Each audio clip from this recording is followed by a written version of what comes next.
Yeah. Oh. So, a couple days ago, I was thinking, I need to get this guy, Evan, back on my channel, because, man, this guy has got it going on. He's read all the books. He knows all the skills. He's read a stack of books, probably high as this 37-story building right here.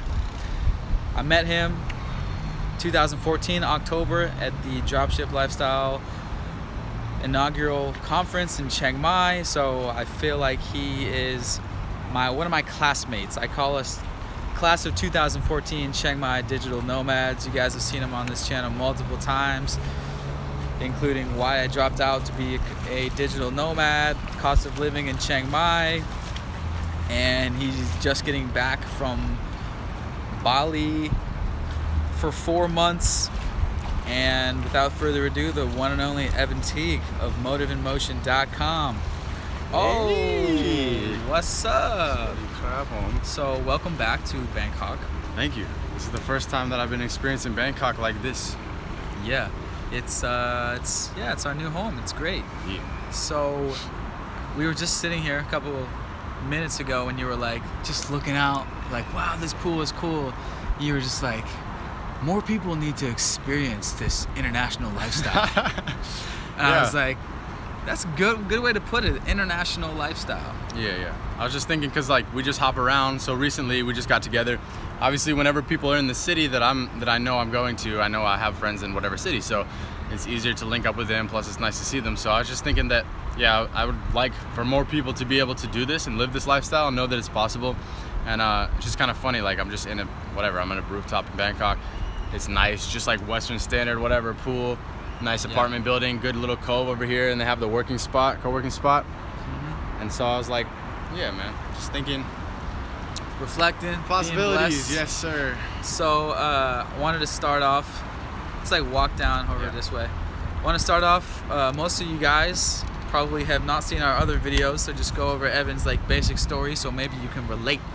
Yes. So yeah, how did you tell people your brief story? How did you find your way out to Thailand, become an entrepreneur, all that? So Thailand is just like kind of a home base at this point.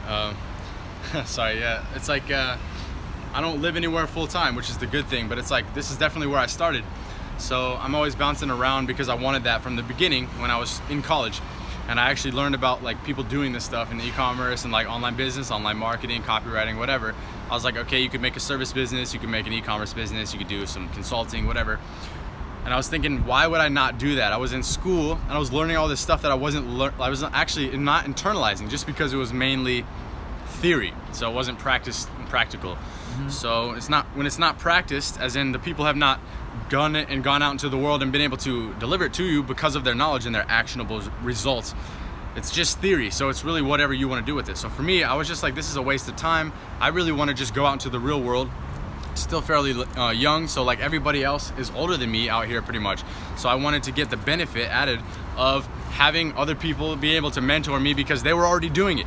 So I was thinking, why don't I just go to places where people are already doing this stuff and be able to learn and just soak it up and absorb it.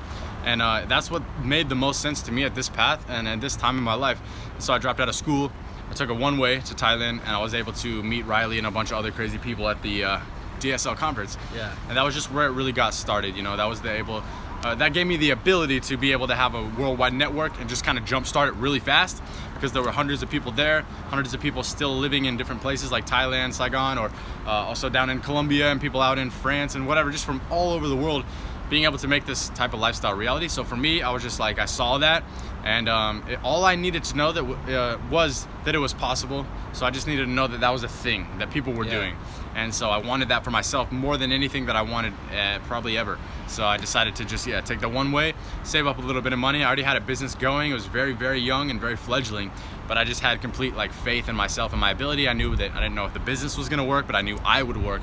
So I was able to just really hustle a lot and make the pitfalls, go up and down, do the thing, and then now we're just 3-something years later. And 3+ years later. Right now it's December 2015. No, sorry, 2017. A little bit after. And, he's been hibernating for 2 years, so he just woke up, and he's doing a little bit better now. But we're still bringing him too. You guys have seen the videos. So when he got here, the first thing I asked him is what are you working on now? So yeah, tell people, and Evan's crushing it with what he's doing now. As you've seen from the title of this video, Copywriting Master. This guy's literally read every copywriting book, gone down all the wormholes on copywriting, email, direct response. So yeah, what are you working on now so people can know where they can learn more about that stuff if they're in that space? Yeah, so right now I'm mainly doing almost 100% consulting client e-commerce copywriting. So I got into e-commerce a long time ago, so I learned that you needed to sell with words very efficiently. So that was the way that I started getting my initial capital to be able to even move up business models and understand how to work the game. So I was thinking, all right, well, I need to just be a continual student of writing copy and just learning sales and marketing. So it's the older paradigm, the bigger paradigm of sales, marketing. And then under that is going to be copywriting, because you have to know everything of that. So really it's just salesmanship in print, as Eben Pagan would say. I'll borrow that from him. But the thing is that I really don't like to be, I don't like to be considered as the master, because I think I'm an ultimate student, like for life. You know what I mean? So he didn't want me to use that title. Yeah, it's like trying to say. I was like, don't worry, man, you're the master. I'm just gonna put it, but it's tongue-in-cheek master. Yeah, I mean, I think people have to know what they're worth and be able to market themselves as well and promote themselves, and that's all fine and good. But I just like to think of myself as mainly a lifelong student. So I've been trying to learn from all these people and being able to do this for the last year and a half or so. And it's been my main focus, really, because I do high-level consulting calls, coaching, and actually writing specific levels of copy for these email segmented autoresponders or actual conversion rates. I've just gotten some really good results from my recent client and another client as well, just like writing in, doing the testimonials, and being like really getting back to me on these calls and being really happy with the results. So that makes me feel good, because as a consultant, you have to be worth your salt to be able to charge people fair amounts of money and percentages as well on their work. To be able to do that, you have to actually get them results, get them money, and if you don't, then you kind of just wasted their time and their money. So that's the main motivation for me to study. I want to make sure that I'm good and make sure that I'm one of the best. But on top of that, I really want to make sure that my stuff is working. So I'm going to be able to learn from all the masters like Kennedy, Frank Kern, Evan Pagan, but even way before that, like Eugene Schwartz, Albert Lasker, Raymond Rubicam, all the people who built the industry, David Ogilvy, Claude Hopkins. These are 100-year-old books that are going through the archives, and they're literally coming from London, from the UK, and then moving into the New York state to be able to dominate the industry in direct response, because people were doing a bunch of branding and crap that didn't work, and it didn't actually ask for the sale, didn't have any of these psychological principles that we lay down. So I really want to be one of the best at that. So I just try to make sure that I'm an educational type of person. I'm always on that vibe. I don't want to ever be stopping that. Exactly. Lifelong student of learning. I think when I started my WordPress blog in early 2013, even before we were digital nomads or anything, on my bio I put lifelong student of learning. It's all about that, staying curious, constantly learning. The whole education paradigm where you learn in school and university and then you're done learning. Yeah, forever. Yeah, it's that's when it starts. When it should start, really. Like, I love education. We both love education. I think anybody who really considers himself even a smidgen successful is a proponent of education. Otherwise, it's not necessarily traditional models. We're talking about education as a form and a very fundamental concept. Of course, you can't go without it. You have to have it. So plus, it's fun. It's good to get results too. It's like, I think there's some quote from Einstein, or maybe it was a fake quote, but it said, "Education is what begins after school finishes." Yeah, what happens when school ends, right? Yeah, when school ends is when real learning begins. Yeah. Like, I was watching this awesome YouTube video that was talking about does school work? It was actually by the channel called Thoughty2. Check the link in the description. And everyone knows that you don't learn things in school. School is not, the goal is not learning, it's literally information memorization. So, and they've done test and test and test over the years. People actually learn things when they're actually curious about them to themselves. When they're curious about the subject themselves and they actually go out and seek the information themselves. Yeah. That's when you learn. Yeah. We were talking about with Danny, he's saying it's really hard to teach someone something if they don't want to learn it. So actually a lot of times in the sales calls you talk about people, you want to kind of lead them to a spot, you want to lead them to an understanding. You don't just try to preach at them and tell them why you're awesome and how you're better. You want to literally kind of lead them with your own questions, and this is a proven technique over hundreds of years. It's just sales, face-to-face sales. You need to be able to understand where they're coming from and what their pains and their fears are on a very surface level. Let's keep it really generic, but we want to go deeper and understand why they're doing the thing that they're doing. and be able to ask them a question based on that, and then you get them to think on suggested ways that you think, because you're trying to get a certain answer out of them so they can get the best result for themselves. So it's kind of like you have to be a few steps ahead for that, so you can lead them into the direction and they can get the answer that they're looking for. But you don't just get it from just preaching for people. Be like, hey, look, I'm so awesome, I learned all this stuff and I'm really successful, I have a lot of money, so listen to me. It's like, that doesn't work. You have to literally engage people in what they're actually engaging in themselves and what they're curious about, like you said. So. Relate to them in some way. This is all marketing stuff. This is all psychology, 101 stuff, because marketing, psychology, copywriting, this all goes hand in hand. Intertwined. So you were just chopping it up with Danny, and maybe shed some light on some nuggets that you got away from that, like, dude. I think. What were you guys talking about? You want me to hold this? Yeah, sure. Yeah, it's getting heavy. So me and Danny were just chopping it up. It's like anybody that my friends bring into a circle, especially when they've been friends forever, it's like I trust that person because there's a lot of value. They always vet the person, and I trust my friend's judgment. And they've been basically brought up for, whatever, since you guys are kids, right? Yeah. And so it's really good to just like be able to instantly connect and learn from what somebody has been doing for a lot longer than I have. And like I said, that's the biggest benefit of being out here, is being younger than almost everyone, except for Ocean. But like, yeah, literally except for Ocean. Literally, that's it. And he's on another podcast called From High School to Digital Nomad in 1 year. Yeah. And that's the true story of Ocean. He dropped out of high school. Evan dropped out of college. Ocean was the bigger beast, or did it, but just realized found Johnny FD before, basically, and found out about the Chiang Mai digital nomad scene going on in high school and dropped out. So I don't care if you're in high school, if you're in college, it's kind of known that, and we were also talking about, all entrepreneurs talk about, in hindsight 2020, you don't need a degree to be an entrepreneur, but you don't need a degree to do so many things. And we were joking about, even unless you want to be like a lawyer. But then there's this one podcaster, I forget who said it, but he's like, even if you do want to be a lawyer, trust me, you don't want to be a lawyer. Yeah. But yeah, high schoolers created online businesses. Links to Ocean. Graham Winship, what's up? I saw you just posted your video on YouTube. I think Ocean right now is 21, about to be 22. He might be 22 already. I remember he's a year and a half-ish back. So he came out to Chiang Mai like 17, 18. Yeah, I think. Yeah, but chopping up with Danny, man, it was just like really good to listen to what he had to say. He was like, one thing that he said was like the universe, I really like this, is like the universe is basically, it's kind of like an empty, like it's like an uncharted territory where you can go wherever you want. In other words, it'll take you wherever you choose. So you can only get to the ideas and the mindsets that you decide that you can visualize. So if you can't even visualize it or think about it, it will never be in your reality. So it'll never be real for you. And if it, like he said, let me put this down. He said you can go like this, you can go all the way up, or you can go like zigzag up and down, whatever, or you can just straight peak and then go all the way down, depending on where you are and depending on what you're doing in your life. So if you can visualize something and you think about it, then you can actually take yourself there. So he's saying it's up to you. In other words, it's up to your choice. Like, it's kind of like I was saying, kind of like a blank Uber ride. Like, where do you want to go? Where's the drop-off point? Like, if you can think of where the drop-off point would be, then you can go there. So that was a really cool nugget. And also a little bit more specific business insights about my business and stuff like that I'm gonna chew on for the next few weeks and work on and all that. But another thing I also really liked was that he said about the frequency. Is like, I asked him basically, how do you get in touch with other people that are way above you and that you really want to be able to connect with on an easy way? Like, you're trying to up your 5, right? Your 5 main people that you always spend time with. So you become those people, obviously. So how do you up your 5? So I was saying, like, what are your more practical tips for that?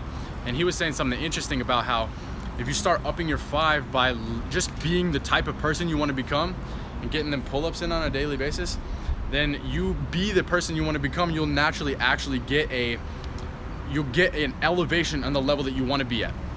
So if you want to be in a certain level and you want to be connecting with certain people, then you want to make sure that you are becoming the type of person that you're supposed to be, or that you could become, like living out your full potential, and naturally you will kind of rub circles with those people.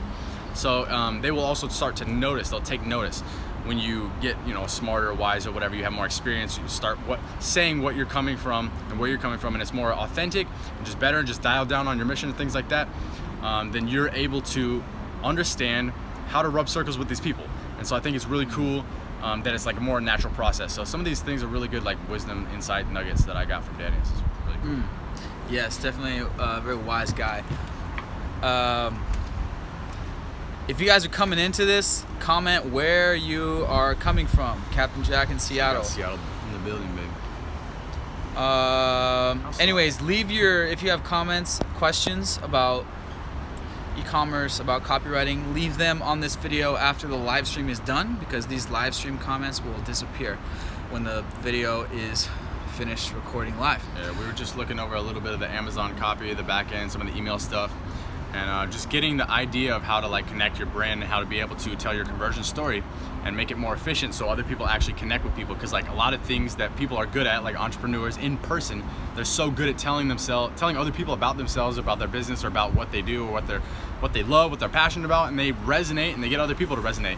But then for some reason, when people start to write copy, they just like try to go into this other mindset where they talk all official, or they like don't use like a normal down to earth conversation, or they just like blank out on their actual passion when they could share that stuff way better, and it would just like root through the copy in a great way. So they blank out on their real inner voice. Like I was showing Evan my Amazon follow-up emails, the ones that get sent out to your Amazon customers automatically.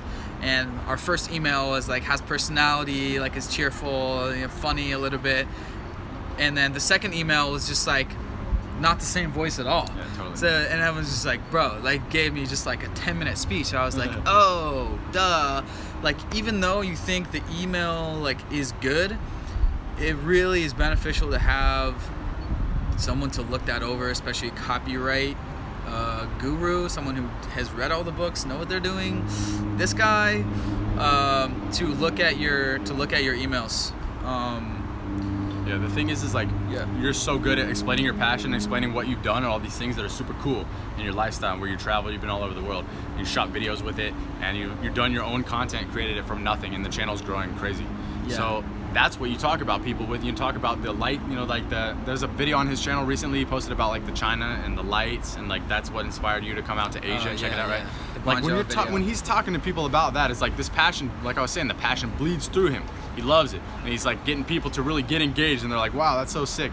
And when you write copy, I'm not saying like you, I haven't seen enough of your copy, but like if you're gonna write copy, you just basically understand, where these people are coming from, so you want to engage with them just like you would in person.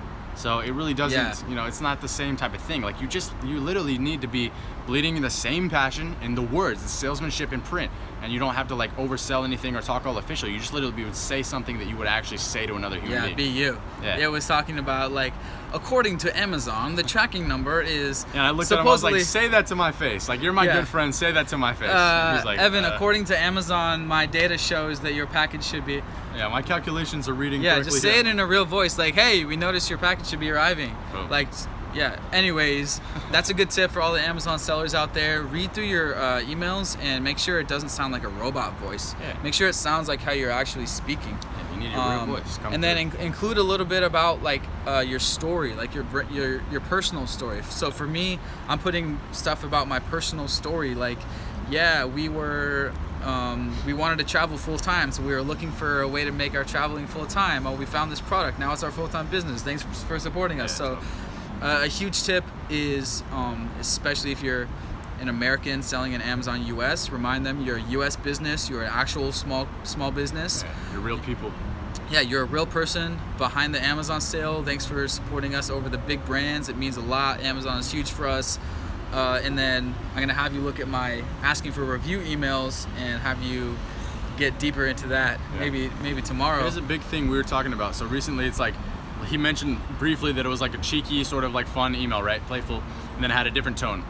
And what I was saying, you'd have to kind of see it to see what I'm talking about. But what I was saying, there was like 2 or 3, 4 emails, right? Total.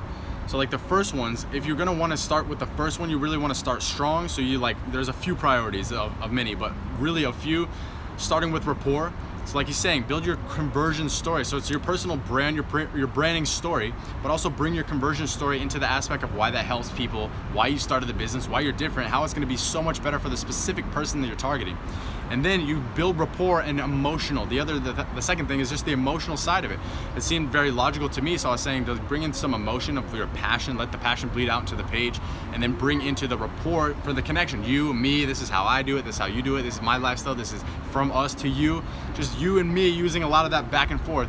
And then the second thing you do is starting to develop the story a little bit more and be able to bring them into why it benefits them. Like I said, how it solves their pains, how it helps them with their fears, how it brings them the things that they really need in life and they want to get to and where they're trying to go.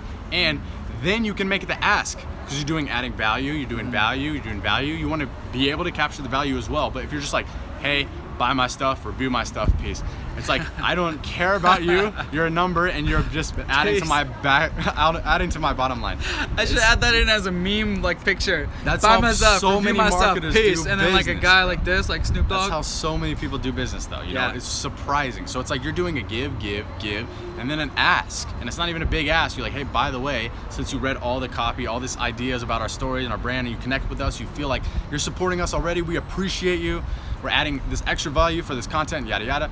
Then you say things like, okay, would you mind reviewing the product? Because it would help more people just like you see it, and we're gonna help, like it's gonna help us make way better products down the line with your review, and just add so much more value with new products that we're gonna come out with that aren't even here yet, and you get to hear about them first. So that's the type of stuff that gets people bringing back, and that's just a big thing in a very small nutshell. So heck yeah. As someone in the mastermind group that I'm in, one of them dropped a recent nugget on getting reviews, and I'll share that with you guys. They said they let the customer know that Amazon is a big part of their business, and by getting reviews, it's the only way they are able to offer new products. Exactly. They use that word. It's accurate too. It's the only, by you leaving your review, it's the only way that my small business can offer new products. The overarching principle of that is like you're giving a reason why. So he's saying that it's very effective, but the main reason it's effective is because you're giving a reason why. And Cialdini proved this with many studies in his book, in Influence, Psychology of Persuasion, one of the most popular books on influence. This is why you're doing it. Like, hey, it's like there was a study about like, here's a Diet Coke. Oh, I didn't give it to you, whatever. Like, you can have it back. You know, like other people say, oh, I want to reciprocate that. They want to say, I want to give that right back to you some way. It's like, you gave me a Diet Coke. Okay, I don't know you, whatever. I want to give that back to you. That's the reciprocity. But giving a reason is like, hey, this is the study. It's like, can I cut you in the line to do the printer? And they're like, no, like I was here. So the second way is like 90% of the answers are yes when you say like, hey, can I cut you in the line? I'm in a huge hurry and my daughter's in the hospital. Oh yeah, of course. Sorry, it's like because a reason. There's a because there. So it's saying if you're gonna get us a review, that's the only way we can actually add new products. That's the only way we hear from you. And it's if you're an Amazon seller, like you have to do it. So that's the way that you also stimulate their ideas, that you stimulate their self-interest, but you make sure that you're giving them value as well, and you notify them that, hey man, we're really trying to actually give you sick products in the future, so this is the only way that we'll be able to do it. So that's really a smart strategy. Sweet. Graham Winship, what's good? I'll see you in a couple days in Bangkok, right? He's in Chiang Mai right now. He's got Amazon videos. Check out his channel in the description. He said, any tips on what type of titles, email subject lines are best for open? Any nuggets? It's such a huge question. Huge question, yeah. So that's like a huge question divided in a lot of things. So one of them is the niche that you're targeting. Another one would be the people you're talking to. Another is your tone and your voice and yada yada. So it's really pretty hard to answer that, especially in a shorter time. But the main reason is that you're gonna use something that stimulates interest and desire. And if you can do both in the headline, that's important. And if you also, depending on which market, some markets are more fear-based, some markets are more pleasure-based. Fear and pain-based is like erectile dysfunction. Pleasure-based would be like, you know, being able to learn to pick up girls or whatever, or making money, or traveling online. You know, that stuff is like really pleasure motivated. But like having ED, you know, that sucks. That's pain. Or getting old, having arthritis, you know, that sucks. Like that's a pain-driven market. So if you're talking about your actual pain, that's like you're dealing with that on a daily basis, then I would start with that, because there's a thing that Frank Kern talks about, like twisting the knife. And it's like ethically twisting the knife to be able to make them feel the pain, to be able to come over to your brand and give them ethical value that you actually deliver through your products. So huge question, way too broad to answer, but like the thing is, you're really trying to stimulate attention and interest and desire and action, the AIDA, the funnel, old sales funnel, St. That's the thing. You're really trying to do that in your headline. If you can get the actual open hook, the open loop, psychology open loop, they have to close it. So if it's relevant and pertinent to that person, they will click. If it piques their interest, basically. Oh, okay, I need to close that loop. So if people want to know more about what goes in, what should go into your email heading, what should go into the whole email, where do people find out about you and your copywriting stuff? Yeah, so you can just go to the homepage, motiveinmotion.com. Also youtube.com/motiveinmotion, pretty simple. But the homepage is there. But there's also a volume 1 that I'm giving away for the first chapter of my ebook for being able to explain the way to write for e-commerce specifically. So this has a little bit of email in it, but it's honestly talking about mainly this psychology of people buying online and how to do that when you're separated from a screen. Because copywriting is great, e-commerce is great, but together, if you're actually using both powerful sides of it, you're able to sell online pretty much whatever you want to whoever you want, and use these type of powerful insights with ethics, like actual value, really trying to deliver something good to the end consumer. But that's a way to mix both of them, and a lot of people aren't talking about that right now for whatever reason.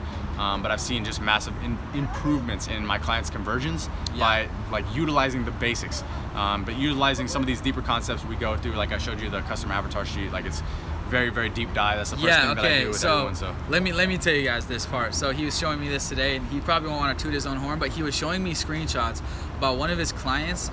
Their conversion rate went from under 10% to 38%. After they went through and just changed all their copy and did all the psychological things.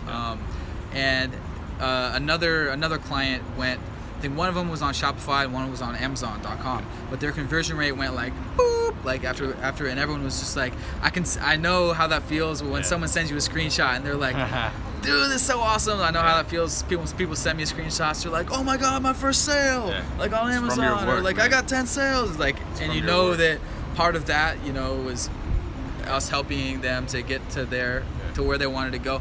But yeah, motiveemotion.com, he's got that. He's got so many beast articles, mindset. This guy's been at it for 2+ years with the providing value. And he was actually a big motive for me to get around to creating my Amazon course, because as you were telling me, what the entrepreneurs, they say is, if you don't make your Amazon course, if you don't make these products to help people, you're actually doing the world a disservice.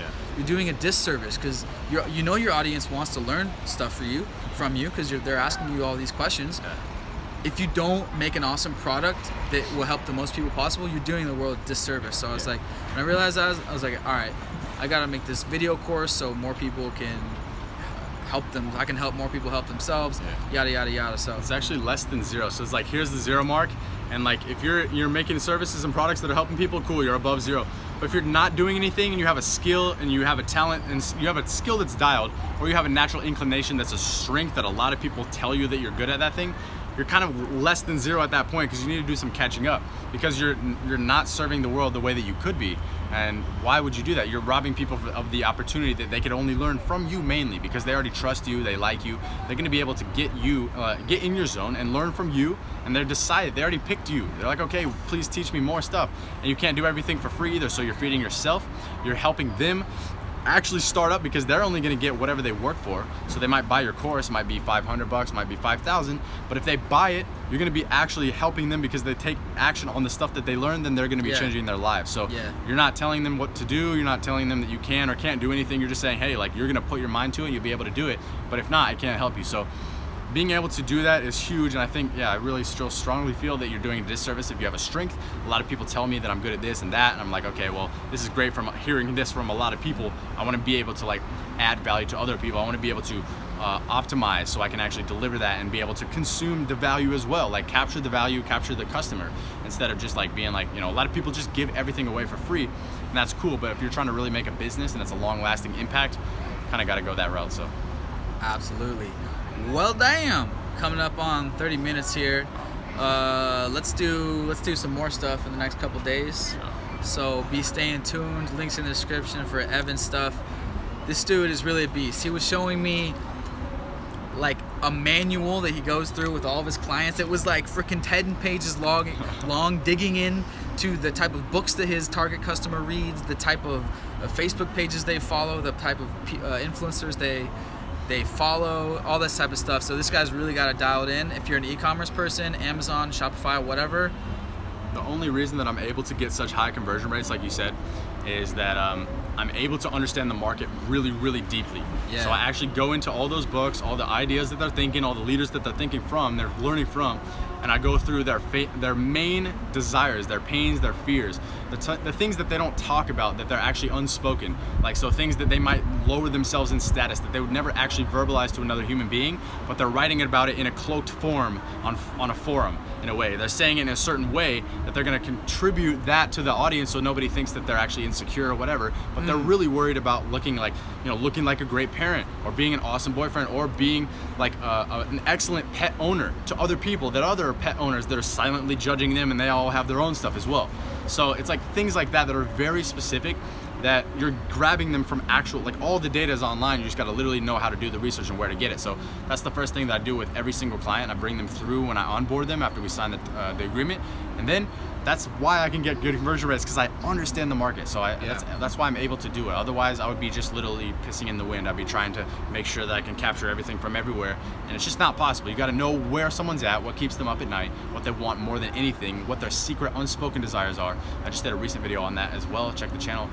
It's just like that. You have to know it, or else you're exactly. Just, it's blank. So to make it clear, this is not what Evan does. It's not what you typically get, where they just look at your page or your copy and change some things and give you some advice. No, this is fully going into your product, into your brand, going in deep into the deep psyche of your target customer, and like educating you, like, on your niche, educating you about your customer, and then going from there, like from the bottom level, like going into your niche, your product.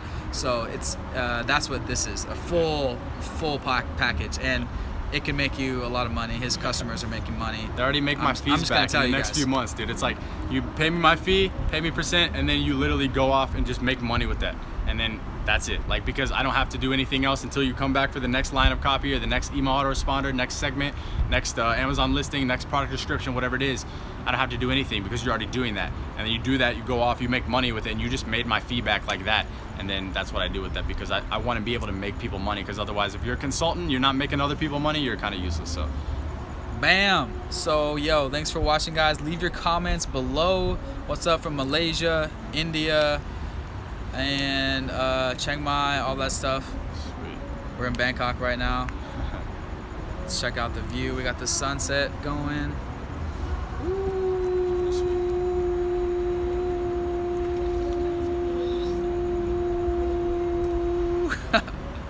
Alright guys, peace. We're gonna go explore Bangkok. Love.